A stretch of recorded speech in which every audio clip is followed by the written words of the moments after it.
વડોદરા શહેરમાં અકસ્માતો થમવાનું નામ નથી લઈ રહ્યા. હજી માંડ થોડા દિવસ પહેલા જ નીલાંબર સર્કલ પાસે નશામાં ધૂત રેડી મિક્સ મશીનના ચાલકે મોપેડ પર સવાર મહિલાને અડફેટે લેતા તેમનું મોત નીપજ્યું. શહેરમાં રાત્રિના સમય પર નશાની હાલતમાં વાહન અંકારી અકસ્માત સર્જાયા હોવાના અનેક કિસ્સા પોલીસ ચોપડે નોંધાયેલી છે.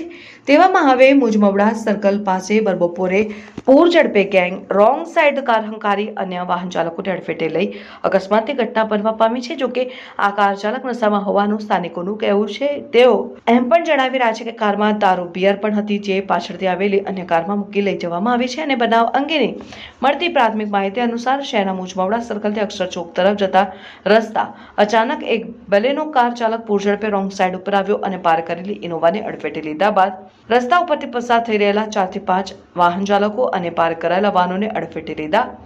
અકસ્માત સર્જાયા બાદ કાર તડાકાભેર રસ્તા ઉપરના ડિવાઈડર ઉપર ચડી ગઈ અને કારમાં એક દારૂની બોટલ પણ જોવા મળી હતી. સદનસીબે આ અકસ્માતની ઘટનામાં કોઈને ગંભીર ઈજા પહોંચી ન હતી, પરંતુ રસ્તા ઉપરથી પસાર થતા વાહન ચાલકો મોતના મુખમાંથી પરત આવ્યા હોવાનું જણાઈ આવ્યું હતું. અને અકસ્માતને નજરે જોનાર સ્થાનિકોનો આક્ષેપ છે કે કારમાં દારૂ બિયરો હતી, તે પાછળથી આવેલી અને એક કારમાં ટ્રાન્સફર કરી લઈ જવામાં આવી હતી અને અકસ્માત સર્જનાર કાર ચાલક નશાની હાલતમાં હોવાનો સ્થાનિકોનો દાવો કરી રહ્યા છે.